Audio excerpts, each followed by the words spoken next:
Dominus vobiscum.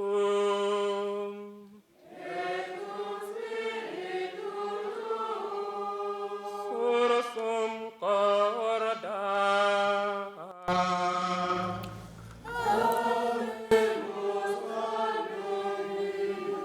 Gratias agamus Domino Deo nostro. Deglom et iustum me,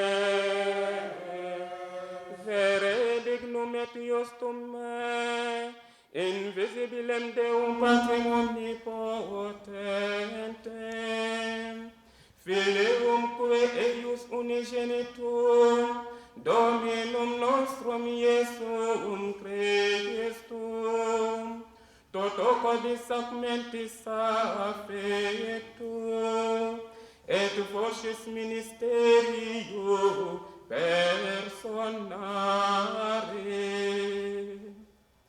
qui pro nobis aeternum Patre ad debetum solve, et vetere spiaculi cautionem,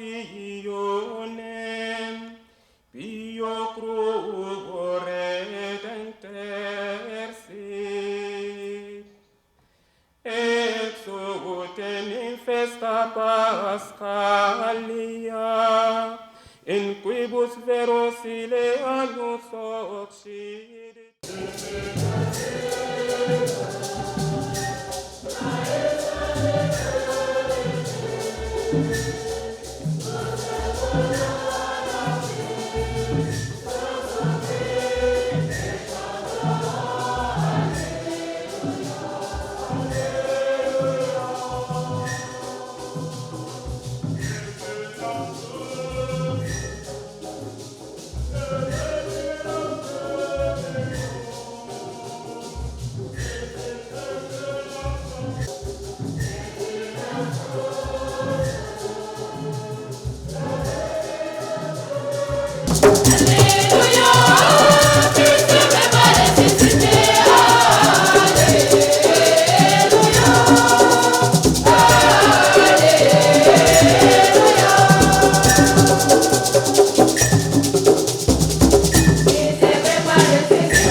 D'un si grand roi.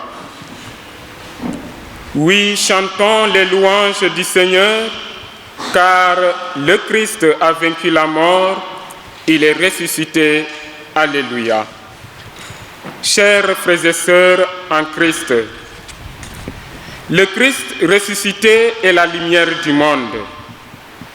En cette nuit très sainte et solennelle, le Christ, vainqueur de la mort, nous invite à marcher dans sa lumière. Celle-là que nous avons reçue le jour de notre baptême et que nos catéchumènes recevront tout à l'heure. Illuminés par cette lumière pascale, nous sommes entrés en procession pour célébrer la Pâque du Seigneur. La Pâque chrétienne est la célébration du passage de la mort à la vie de notre Seigneur Jésus-Christ.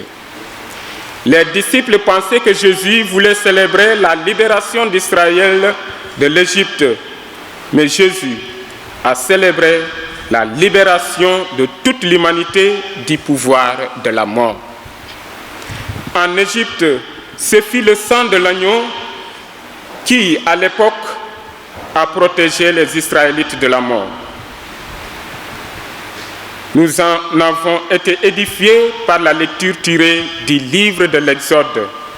Désormais, c'est Jésus lui-même qui serait l'agneau dont le sang sauve l'humanité de la mort et du péché. La mort et la résurrection de Jésus sont la preuve que l'on peut mourir et cependant obtenir la vie. Tel est le véritable contenu de chaque célébration liturgique chrétienne. Chantons et manifestons notre joie d'être sauvés. Les derniers mots de l'évangile de cette nuit, et maintenant allez dire à ses disciples et à Pierre, il vous précède en Galilée, là vous le verrez comme il vous l'a dit. Ouvre un horizon sans fin au chemin parcouru, à la passion vécue, à la Pâque accomplie, au mystère de la résurrection qui court aux quatre coins de la terre. En effet, toute la liturgie de la veillée pascale révèle Dieu et son action pour l'homme. Il a créé le monde par amour et reste fidèle aux hommes, même lorsque ceux-ci s'éloignent dans le péché. Elle nous conduit à cette étape ultime du chemin de Dieu. Christ nous précède en Galilée. Pour cela, la route fut longue, le chemin semé d'embûches. Il y eut un premier pas à faire le jour de la création, où l'homme est appelé à être debout face à Dieu, à l'image de Dieu. Au commencement, Dieu créa le ciel et la terre. Dieu n'a pas besoin de se révéler à nous. Il l'a fait par amour. De même que dans l'amour humain, nous ne pouvons connaître quelque chose de l'être aimé que lorsqu'il ouvre son cœur. De même, nous parvenons à connaître quelque chose des pensées les plus intimes de Dieu parce que le Dieu éternel et mystérieux s'est ouvert à nous par amour. Depuis la création, en passant par les patriarches et les prophètes, jusqu'à la révélation en son Fils Jésus-Christ, Dieu n'a cessé de parler aux hommes.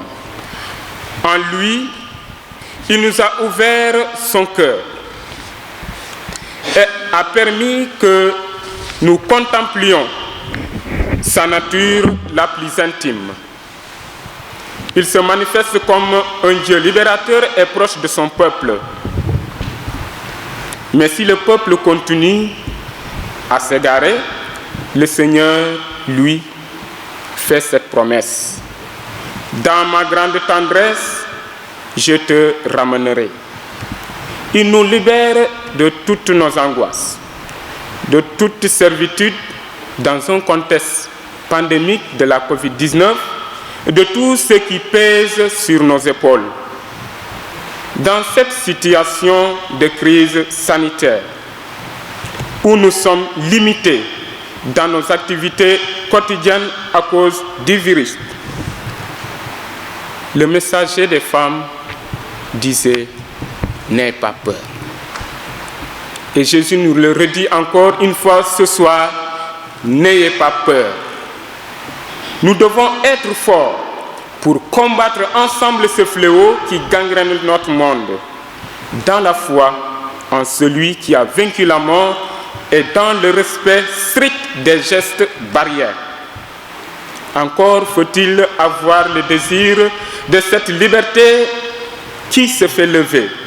Vous tous qui avez soif, venez, voici de l'eau. Dieu se révèle dans l'histoire. Avec Noé, il a conclu une alliance pour le salut de tous les êtres vivants. Il a appelé Abraham pour faire de lui le père d'une multitude de nations et bénir en lui tous les peuples de la terre. Dieu ne cesse d'envoyer à son peuple des prophètes pour l'appeler à la conversion et au renouvellement de l'alliance. C'est ce qu'a été la mission des prophètes Isaïe et Ézéchiel, que le méchant abandonne son chemin et l'homme perfide ses pensées, qu'il revienne vers le Seigneur qui lui montrera sa miséricorde, vers notre Dieu qui est riche en pardon. Encore une fois, l'Évangile nous dit, n'ayons pas peur. Même si nous tombons, relevons-nous, regardons le Christ en croix, lui, il fera le reste. Marchons avec une tête haute, chers frères et sœurs. Les prophètes annoncent en effet que Dieu conclura une alliance nouvelle et éternelle qui apportera un renouveau radical et le salut définitif. En Jésus, la mort n'a aucun pouvoir. Celui qui croit au Christ ressuscité, celui-là vivra. Celui qui mange son corps et boit son sang, celui-là aura la vie éternelle.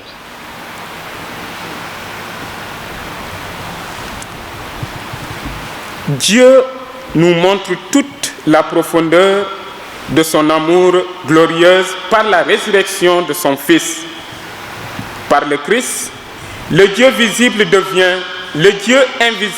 devient visible. Il devient homme comme nous. Il est né, grandit et meurt. En se solidarisant en nous pour porter en lui nos péchés jusqu'à verser son sang. Et cela montre jusqu'où va l'amour de Dieu. Il prend sur lui tout ce qui pèse sur nous. Il nous accompagne sur tous nos chemins. Il est dans notre solitude, nos peines, notre angoisse devant la mort. Oui, chers frères et sœurs en Christ, le baptême nous unit au Christ mort et ressuscité. Saint Paul nous le redit encore dans sa lettre aux Romains. Du baptême, nous sommes devenus des créatures nouvelles dans le Christ. Nous avons tué en nous le vieil homme pour revêtir l'homme nouveau, le Christ, notre Seigneur.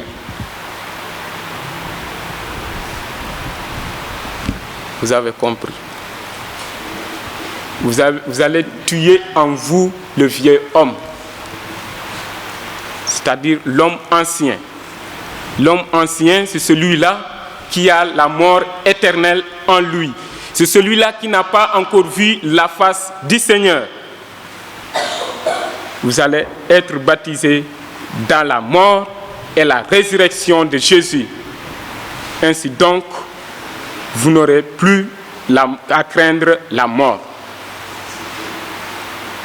Vous avez tué la haine, vous avez tué la peur, vous avez tué la mort par la mort et la résurrection de Jésus-Christ. Et vous devenez ainsi des hommes et des femmes nouveaux. Parce que quoi? Vous avez en vous Jésus mort et ressuscité. Alors, tout ce que vous allez poser comme acte, souvenez-vous que vous avez revêtu le Christ. Il vous voit, il sait tout ce que vous faites. Souvenez-vous. Ainsi donc, chers amis, laissons-nous nous réconcilier avec Dieu et restons à l'écoute de son esprit qui nous inspire toute bonne action. Soyons des hommes et des femmes prêts à répondre à la mission dont le Seigneur vivant pour les siècles nous confiera. Comme ces femmes à l'aube de la Pâque, allons et annonçons la bonne nouvelle à toute la création. Telle est la mission de tout baptisé que nous sommes. Que le ressuscité de Pâques, Christ, notre Seigneur, nous précède dans toutes nos entreprises missionnaires.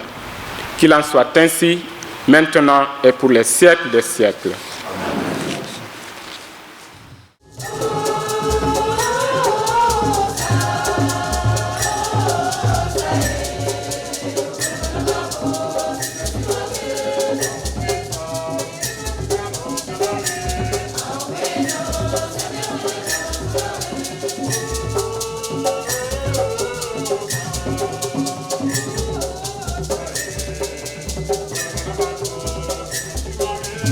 Oh,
Rémi, je te baptise.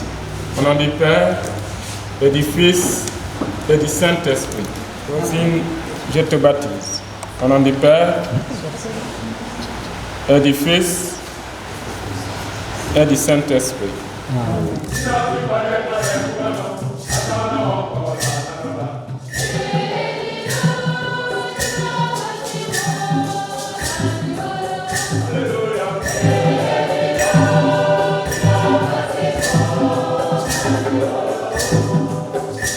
Pour moi, je renais à travers la résurrection du Christ, par ce Pâques, c'est cela. Le Christ a donné sa vie pour nous en portant tous nos péchés, n'est-ce pas? Pendant 40 jours, nous avons jeûné, essayé au mieux de changer, n'est-ce pas, nos cœurs. Et aujourd'hui qu'il est ressuscité avec justement cette lourdeur, je pense qu'aujourd'hui tout catholique renaît par rapport à cette foi et à cette grande fête qui est la Pâque. Merci. Voilà. Alors l'homélie du prêtre, qu'en retenez-vous? Ben oui, l'homélie, ça a été clair. Aujourd'hui, le Christ nous demande une seule chose, que nous sachions d'où nous sommes, d'où nous venons et avec qui nous sommes. Ce que je retiens, c'est que la résurrection du Christ, justement, c'est cette renaissance dont je parlais, à travers le changement de cœur, à travers le changement de comportement, mais surtout le vécu du chrétien, à vivre en tant que catholique et non pas, voilà, quoi, ne pas savoir où nous sommes ou bien avoir deux pieds dans deux barques. Ce n'est pas possible. Toutes les consignes concernant justement cette pandémie qui malheureusement est en train de mettre à genoux le monde entier, ils nous ont aidés à travers leurs différentes missions, dans leurs homélies, à vraiment vivre cette pandémie avec justement le respect de ces mesures barrières, n'est-ce pas, avec vraiment tout ce qui est interdit pour éviter, n'est-ce pas, la propagation de cette virus. Je pense qu'en Église, nous l'avons réussi, même si ce n'est pas à 100%, mais je crois que voilà, si tout le monde peut adopter ce comportement, je pense que nous y arriverons. Pâques bi neex na trop ci man fi mu ne ni moom kontaan na parce que comme tey am nañu catéchumènes yu bëri waaw moo tax kontaan naa trop ci Pâques bi daal te comme woor nañu depuis 40 jours 45 jours ba tey ñu ngi ne nit ñi noppaleku nañu ku nekk da féex na waaw moo tax nag kontaan nañu bu baax kontaan naa bu baax a baax ci Pâques bi. waaw maanaam kon mees bi neex na tamit. no torop sax neex na torop xale woy nañu bu baax waaw ñëpp kontaan nañu daal gis naa ne famille ñëpp ñu ngi doon yëngu ci mees bi mooy ñëpp a kontaan homélie bi moom macha allah homélie bi neex na torop sax waaw. ñu fekkee yeneen yi bëri ñëpp ñi nekk ci jàmm ñëpp nekk ci jàmm daal waaw ñu fekkee déwén yi bëri waaw.